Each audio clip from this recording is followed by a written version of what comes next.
ফুকাহায়ে কেরাম, উলামায়ে কেরাম গবেষণা করে বললেন, নবী আলাইহিস সালামের আল্লাহর যেইভাবে 99টি নাম রয়েছে, নবী আলাইহিস সালামেরও 99টি নাম রয়েছে।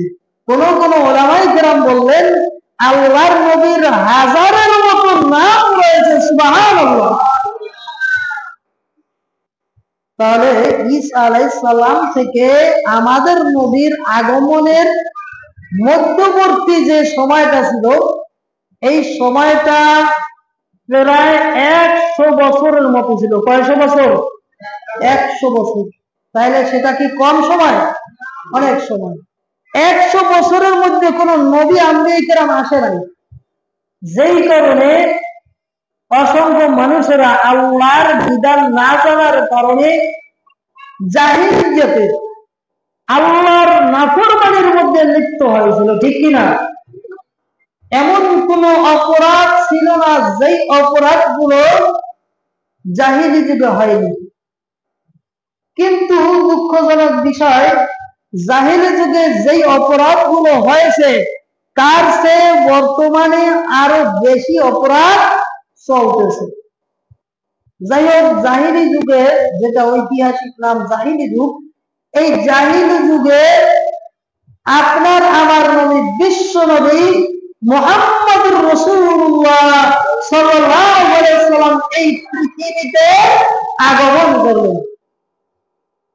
অসংখ্য হাদিসের বর্ণনা এসেছে অসংখ্য সাহাবায়ে কেরাম থেকে, যেমন আব্দুল্লাহ ইবনে আব্বাস রাদিয়াল্লাহু আনহুমা থেকে বর্ণনা এসেছে, মুস্তাদরাক আলাল হাকিম গ্রন্থে এসেছে, নবী আলাইহিস সালাম আমুল ফিল তথা হস্তি বর্ষে জন্মগ্রহণ করেছেন। সুবহানাল্লাহ। অপর আরেকটি riwayat সুনান তিরমিজির বর্ণনা এসেছে। হাদিসটি নিয়ে কোন কোন মুফাসসিরিনে কেরাম, মুহাদ্দিসিনে কেরাম একটু কালাম করেছেন, অর্থাৎ মন্তব্য করেছেন। কেউ কেউ বলেছেন যে এই হাদিসটি দুর্বল, জয়ীফ, কেউ কেউ হাদিসকে হাসান লিগাইরিহি বলেছেন। যাই হোক, অনেকে গ্রহণ করেছেন, সেই জন্য হাদিসটি বলি। কায়েস ইবনে মাকরামা রাদিয়াল্লাহু তাআলা থেকে হাদিসটি বর্ণনা এসেছে। তিনি বলছেন, উরিদতু আনা ওয়া উরিদান নবী সাল্লাল্লাহু আলাইহি ওয়াসাল্লাম আমাল ফিল, আমি এবং রাসূলুল্লাহ সাল্লাল্লাহু আলাইহি ওয়াসাল্লাম আমল ফিল তথা হস্তি বর্ষে জন্মগ্রহণ করেছি। সুবহানাল্লাহ। এখন হস্তি বর্ষ বলতে কি বোঝানো হয়েছে? সংক্ষেপে বলি, হস্তি বর্ষ বোঝানো হয়েছে, আপনি আমি সূরা ফিল শুনছি, কেউ পড়ছি? সূরা ফিল পারেন অনেকে? আলাম তারা কাইফা ফাআলা রাব্বুকা বিআসহাবিল ফিল, এই সূরাটি শুনছেন না? এই সূরা এর প্রেক্ষাপট হচ্ছে ওই হস্তি বর্ষ সম্পর্কে। অর্থাৎ আপনার আমার নবী, বিশ্ব নবীর এই পৃথিবীতে আগমনের প্রায় 50 থেকে 53 দিন কিংবা 55 দিন পূর্বের ঘটনা। কয়দিন ঘটনা? 50 দিন থেকে 55 দিনের মাঝামাঝি সময়ের ঘটনা তার আগমনের। আব্রাহা বাহিনী আল্লাহর ঘর ধ্বংস করার জন্য হস্তিদেরকে, হাতিদেরকে নিয়ে এসেছিল, আল্লাহর ঘর ধ্বংস করে ফেলল। আল্লাহ সুবহানাহু ওয়া তাআলা কোরআনুল কারীমে ইরশাদ করেন, আলাম তারা কাইফা ফাআলা রাব্বুকা বিআসহাবিল ফিল। আল্লাহ সুবহানাহু ওয়া তাআলা বলেন, হে নবী, আলাম তারা কাইফা ফাআলা রাব্বুকা বিআসহাবিল ফিল, হে নবী, আল্লাহ সুবহানাহু ওয়া তাআলা আপনার রব হাতিওয়ালাদের সাথে কিরূপ ব্যবহার করেছেন, এগুলো কি আপনি দেখেছেন? আর তিনি কিভাবে দেখবেন? তার পৃথিবীতে আগমনের প্রায় 50 দিন পূর্বে।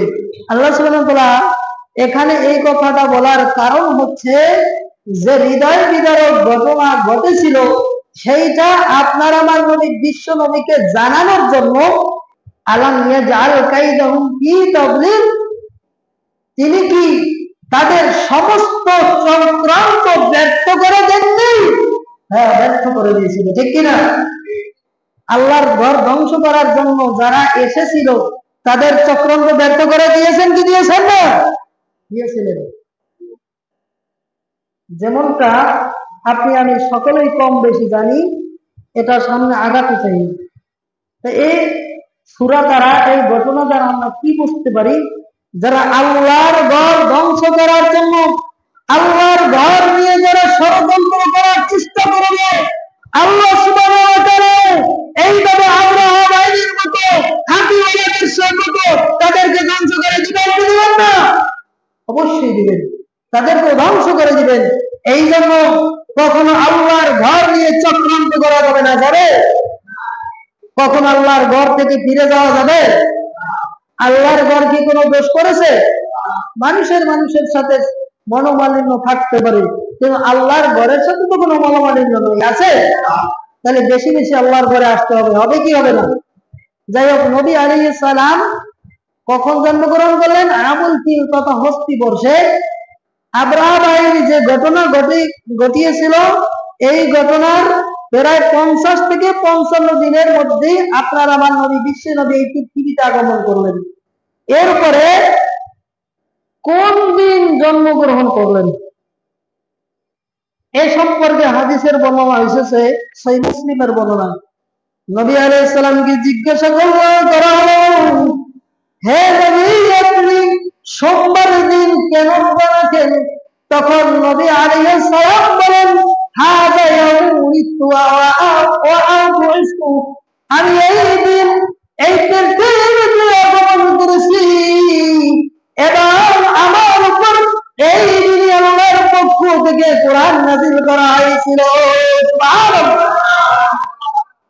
তার মানে সোমবার দিনেই নবী আলাইহিস সালাম জন্মগ্রহণ করেছেন এবং সোমবার দিনেই আল্লাহর পক্ষ থেকে ওহী নাযিল করা হয়েছিল, যেই জন্য তিনি রোজা রেখেছেন, ঠিক কিনা?